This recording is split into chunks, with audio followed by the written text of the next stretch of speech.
نحمده ونصلي على رسوله الكريم اما بعد فاعوذ بالله من الشيطان الرجيم بسم الله الرحمن الرحيم يا أيها الذين آمنوا كتب عليكم الصيام كما كتب على الذين من قبلكم لعلكم تتقون صدق اللہ العظیم۔ پیارے ناظرین، جیسا کہ آپ کو معلوم ہے کہ رمضان المبارک کا ببرکت مہینہ ہماری زندگیوں کے اندر رواں دواں ہے۔ اس مہینے کا اللہ نے ایک مقصد دیا ہے جو کہ قرآن مجید کی اس آیت میں اللہ رب العزت کہہ رہے ہیں کہ یا ایھا الذین آمنو، اے ایمان والو، کتب علیکم الصیام، کہ روزے تم پر فرض کر دیے گئے، کما کتب علی الذین من قبلکم، جیسا کہ تم سے پہلے لوگوں کے اوپر فرض کیا گیا تھا۔ تو یہ روزہ اللہ کا ایک فریضہ ہے۔ کہا کہ ایک تم ہی نہیں بلکہ تم سے پہلے لوگوں کے اوپر بھی روزے فرض تھے اور اب تمہارے اوپر فرض ہیں، لیکن وہ اس میں چند وجہ ہیں کہ وہ پہلے لوگ کے اوپر کون سا روزہ فرض تھا، ہم لوگ جو امت محمدیہ ہے اس کے اوپر کون سا روزہ فرض ہیں، وہ ماہ رمضان المبارک کا ہے۔ تو اس کا ایک مقصد ہے اللہ نے دیا ہے۔ وہ مقصد کیا ہے؟ لعلکم تتقون، تاکہ تم پرہیزگار بن جاؤ۔ یعنی کہ پورے کے پورے 11 مہینے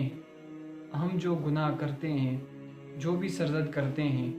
تو اللہ رب العزت ان گناہوں کو مٹانے کے لیے، ان سب برے اعمال کو ختم کرنے کے لیے ہمیں یہ رمضان المبارک کا مہینہ ایک تحفہ دیتے ہیں کہ اس مہینے کے اندر اپنی جو ہے آپ اللہ سے کی طرف آ جائیں۔ اب جو دیکھیں اس کی کتنی برکتیں ہیں کہ رمضان المبارک کا مہینہ جو ہے کہ حدیث مبارکہ میں ہے کہ من صام رمضان ایمانا و احتسابا غفر اللہ ما تقدم من کل ذنب، یعنی کہ رسول اللہ صلی اللہ علیہ وسلم نے فرمایا کہ جو ایمان کے ساتھ اور ثواب کی نیت سے رمضان المبارک کا روزہ رکھتا ہے تو اللہ رب العزت اس کے پچھلے سارے گناہ معاف فرما دیتے ہیں۔ یعنی کہ یہ اللہ نے ہمیں ایک دیا ہے، ذریعہ دیا ہے اپنے آپ کو پاک کرنے کا، اپنے آپ کو سیدھے راستے پر لانے کا، لعلکم تتقون کے اوپر لانے کے لیے، تاکہ ہم پرہیزگار بن جائیں، اللہ کی طرف متوجہ ہونے والے بن جائیں۔ اس ایک منتھ کے اندر اگر ہم سب 5 وقت کی نماز، قرآن اور ذکر اذکار کرتے ہیں تو یہ ہمیں ایک ٹائم ٹیبل دیتا ہے رمضان المبارک کا مہینہ، کہ اس طرح آپ وقت کے مطابق دیکھیں رمضان المبارک کے مہینے کے اندر ہم نماز پڑھتے ہیں، ذکر اذکار کرتے ہیں اور باقی جو ہے قرآن کی تلاوت کرتے ہیں، تو ہمارے دسترخوان کتنے روشن ہیں، کتنے وسیع ہیں۔ تو یہ اللہ نے دیا ہے، یہ اللہ نے ہمیں سبق دیا ہے کہ جس طرح آپ رمضان المبارک کے مہینے کے اندر اللہ کی طرف رجوع کرتے ہیں تو اللہ نے آپ کے دسترخوان کو کس طرح وسیع کر دیا ہے۔ اگر آپ رمضان المبارک کے علاوہ اسی طرح یہ جو ٹائم ٹیبل ہمیں رمضان المبارک کا مہینہ دے رہا ہے، 5 وقت کی نماز کا، ذکر اذکار کا، نوافل کا، اگر ہم نماز اس کے رمضان کے علاوہ ایسے اعمال کریں، اسی ٹائم ٹیبل کے اوپر اپنی زندگی بسر کریں، تو سوچیں ہماری زندگی میں کتنی وسیع اور کتنی رحمتیں اللہ کی ہماری طرف متوجہ ہوں۔ تو اللہ نے یہ رمضان المبارک کا مہینے کو دینے کا مقصد ہی یہ دیا ہے کہ ہر چیز کو کچھ نہ کچھ مقصد ہوتا ہے۔ انسان کو اللہ نے بنایا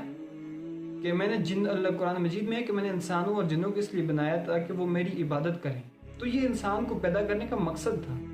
اب رمضان کا مقصد یہ ہے کہ ہم کیا کریں، لعلکم تتقون کے اوپر آ جائیں، تاکہ پرہیزگار بن جائیں، اللہ سے ڈرنے والے بن جائیں، اپنی زندگی کو اللہ کے احکامات کے مطابق گزارنے والے بن جائیں۔ تو یہ رمضان المبارک کا مقصد ہے جو اللہ نے ہمیں دیا ہے، اور اس کی برکتیں اور فضیلتیں اور رحمتیں وہ وسیع ہیں، بہت زیادہ ہیں۔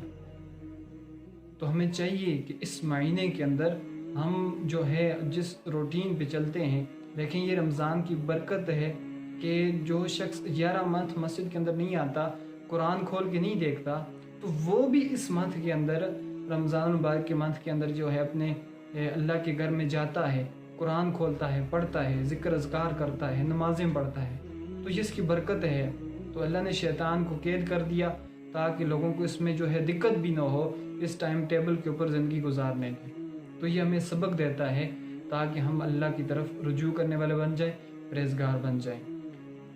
مجھے امید ہے کہ یہ جو رمضان کا مقصد ہے، میں نے چند باتیں آپ کی گزار کی ہیں، آپ کو سمجھ آ گئی ہوگی۔ اسی کے ساتھ اجازت چاہتا ہوں۔ السلام۔